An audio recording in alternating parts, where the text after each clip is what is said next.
Alman klassikləri deyəndə təbii ki, ilk ağlımıza gələn yazarlardan birisi Goethedir və onun Gənc Werterin İstirabları əsərindən danışmaq istəyirəm. Bu əsər bildiyimiz kimi Werter effekti də yaratmışdı, hansı ki jurnalistikada da bu effekt var. Yəni bu effekti əsas gətirərək jurnalistikada intihar xəbərlərinin dərc edilməməsi, təbii ki, jurnalistikanın da müzakirəli məsələsidir bu. Məsələn, Avropada, Almaniyada intihar xəbərləri qadağan edilir, amma belə bir məsələ də var ki, bunun özü də müzakirəlidir. Tutalım, 2-ci Qarabağ müharibəsindən sonra qazilər kütləvi şəkildə, demək olaraq zincirvari şəkildə intiharlar edilirdi. O dönəmdə də biz bunu yaxın tarixdən danışdığım üçün, yəni müzakirəli bir mövzu olmuşdu ki, həm bu xəbərləri paylaşmayaq, çünki digər qazilər bunu görüb cəsarətlənirlər bir növ. Bilirik ki, intiharların da belə cəsarət verici tərəfi var. Tarixdə də çox olubdu, kütləvi halda intiharlar yaşanıbdı. Yəni həm Werter effekti, yəni bir-birlərinə təsir edici gücü olduğu üçün qadağa olduğu deyilir. Həm də ki, bu intiharlar əsasən cinayət idi əslində. İntihar kimi görünsə də bu qazilər yaşadıkları problemlərlə dövlət maraqlanmırdı. Yəni dövlətin diqqətindən kənarda qaldıqları üçün əslində, yəni ölümə məhkum edilirdi. Yəni onların intiharlarını bir mənalı olaraq, sağlam intihar dediyimiz şey sağlam psixologiyadır. Yəni biri var Mehmet Pişkin kimi çıxış eləyəsən ki, mən həyatda hər şeyi yaşamışam, doymuşam və öz yəni seçimimdir, şəxsi iradəmlə artıq yaşamaq istəmirəm. Biri də var ki, sən intiharların özünün də əslində bir çox növləri var. Bir də var ki, sən hansısa siyasi səviyyədə dövlət səni müharibəyə göndərib, sən orada iştirak eləmirsən və belə deyim, bədəninin bir hissəsini itirmirsən, hərəkət qabiliyyətini itirmirsən, işləyə bilməyəcək haldasan və dövlət səndən maraqlanmır. Bu artıq intihar demək olmaz, yəni buna. Ona görə də o zaman da 2-ci Qarabağ müharibəsindən sonra da bu xəbərlərin mediada yansıması bir müzakirəli bir məsələ idi. Qarışıq bir məsələ idi ki, jurnalistikanın da belə müzakirəli əslində günümüzdə də məsələsidir. Azərbaycanda da amma bildiyim qədərilə qadağandır əslində bu xəbərlər.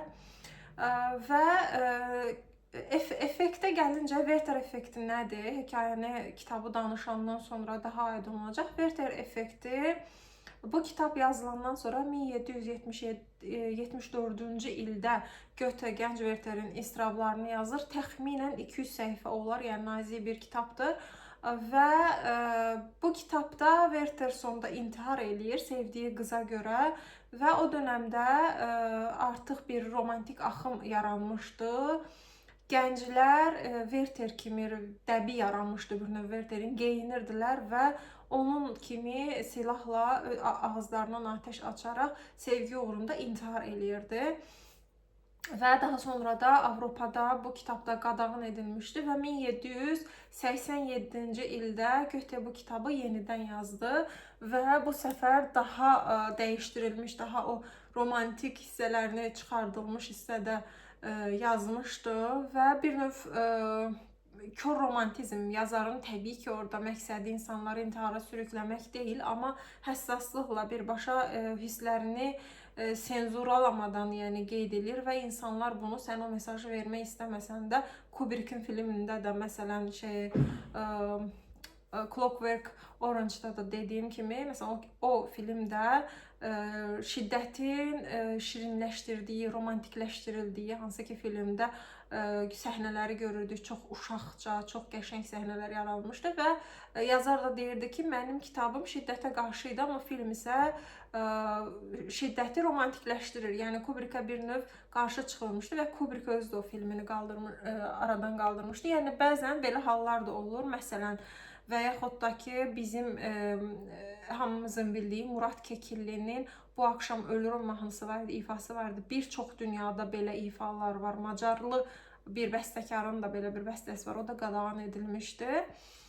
Murad Kekilin Bu Akşam Ölürüm ifasından sonra bir qızın ailəsi, qız intihar eləmişdi və ailəsi Murad Kekilini məhkəməyə vermişdi. O dövrdə bir çox intiharlar olurdu gənclər arasında. Bu mahnını dinləyərək intihar edirdilər və Murad Kekilin də xatırlayıram ki, o dövrdə özünü müdafiə eləmişdi ki, mənim yəni məqsədim belə bir şey olmayıb. Amma bir növ kör romantizm dediyimiz şey, yəni yazar istəmədən də buna məqsədi olmasa da səbəbiyyət vermiş ola bilir və bu səbəbdən Göte daha sonra bu əsərin yeni versiyasını yazmışdı. Deməli, əsərdə, əvvəl əsərdən danışacağım və bu əsərinin illər əvvəl filmini izləmişdim, Göte in Love, yəni Aşiq Göte və qarşılaşdırmalarını aparacağım. Çünki kitabın yazılma hekayəsi əslində Werther Göte'nin Karl adında tanıdığı bir dostu olur və o evli bir qadına aşıq olur. Sevgisi qarşılıq tapmadığı üçün və yalnızlıqdan da əziyyət çəkdiyi üçün real bir tarixi şəxs olaraq intihar edir. Werther Göte də Werther'i yaradarkən Werther obrazında bu intihardan təsirlənib Werther'i yazır. Amma kitab hardasa bioqrafikdir deyə bilərik, çünki sadəcə sonluğu dəyişibdir. Deməli, Göte'nin atası onun hüquq təhsili almasını istəyirdi və bu səbəbdən də, real həyatdan danışıram bu arada, onu bir qəsəbəyə təhsil alması üçün göndərirdi. Hansı ki, Göte gedir və burada Lotte adlı bir qadınla tanış olur. Nişanlı qadınla tanış olmuş olur və o qız ona dost ola biləcəklərini söyləsə də, yəni nişanlı olur və başqasını sevdiyini deyir və Göte də bu eşq əzabını özü şəxsən yaşamış olur, yəni təsvir elədiyi Werther əslində özüdür.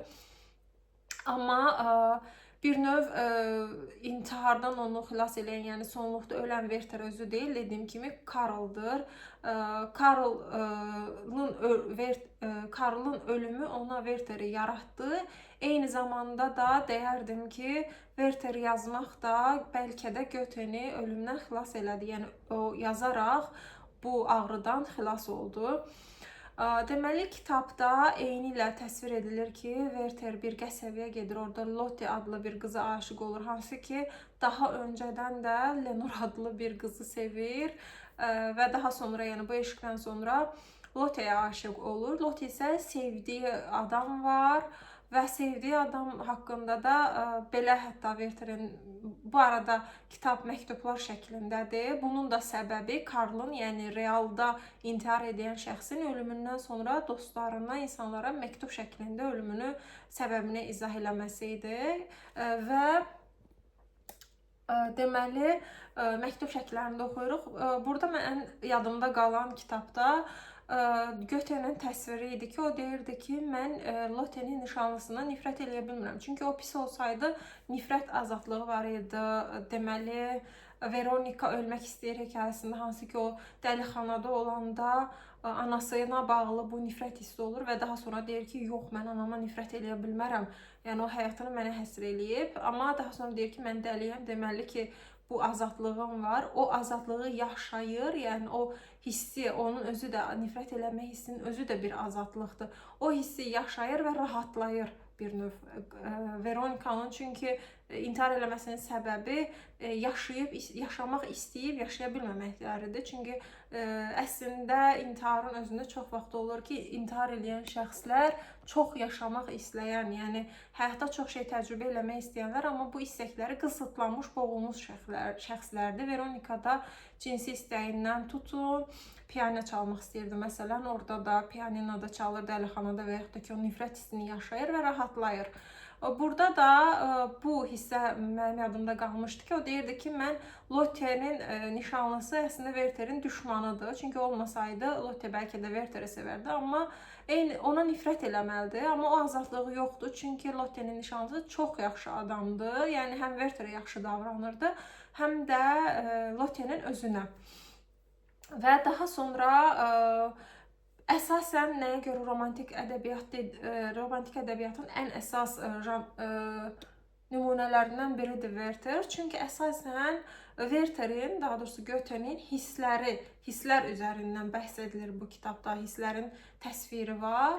və daha sonra artıq bu əzaba dözməyərək özünü öldürür, intihar eləyir, bir sevgi uğrunda intihar eləyir. Dediyim kimi bu kitabın yayıldıqdan sonra Avropada, əsasən Almaniyada insanlar Werther kimi geyinirdi, onun kimi geyimlər və intihar eləyirdilər sevgi uğrunda. Deməli kitabda, filmdə Goethe in Love filmində isə eyni ilə göstərir ki, Goethe hüquq təhsili almaq üçün bir qəsəbəyə gəlir. Burada bir qızı sevir, qızın isə nişanlısı var. Çox qəşəng film idi. Bu filmi də bəyənmişdim kitab uyarlanması, adaptasiyası olaraq. Və daha sonra filmdə isə intihar eləyən deməli hekayənin orijinalında olduğu kimi Werther olmur.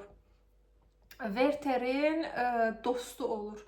Çünkü o dostu da evli bir qadın sevir, ama bu sevgi imkansız olduğu üçün və o bu əziyyətə dözə bilmədiyi üçün intihar edir. Yəni filmdə real hekayəni daha olduğu kimi göstərmişlər. Kitabdakı fərqi dediyim kimi Karl ölən adam Goethe'nin də təsirləndiyi, Werther obrazını yaradarkən təsirləndiyi aslında Karl adlı dostunun intiharı idi.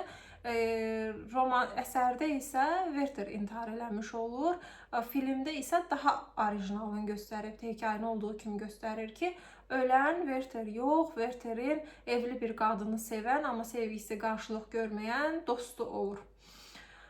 Yəni belə Werther effekti də bu cür yaranmışdı. İntihara insanları sürüklədiyi üçün kitab dediyim kimi birinci dəfə qadağan olundu və 87-ci ildə ikinci dəfə yazıldı. Və yəni kütləvi informasiya vasitələrində də hələ də jurnalistikada Werther effekti deyilən bir anlayış var ki, orada intiharlar, ölüm barədə qadağalar var, qısıtlamalar var deyək ki, insanlar bu xəbərləri oxuyub, necə ki Werther oxuyub kütləvi şəkildə intihar edirdilər, onun effektinə inanılır ki, insanlar kütlələrə bu xəbərlər olduqca davamı gələcək, insanlar intihar edəcək. Amma dediyim kimi müzakirəli bir mövzudur. Yəni belə olan halda biz bu xəbərləri gizləsək, qazi ölümləri məsələn baş verir. Bu səfər bunları çəkməsək və yaxud da göstərməsək problemin həllinə yayılmaq kimi olacaq. Yəni belə, bu kitabda 200 səhifə məncə deyil, 280 səhifə falan olar. Mən türk dilində oxumuşdum bunu, amma PDF şəklində də internetdə var. Səsli kitabda olub-olmamasına baxmamışam. Amma Azərbaycan dilində də dediyim kimi var kitab. Eləcə də filmini açıb izləyə bilərsiniz.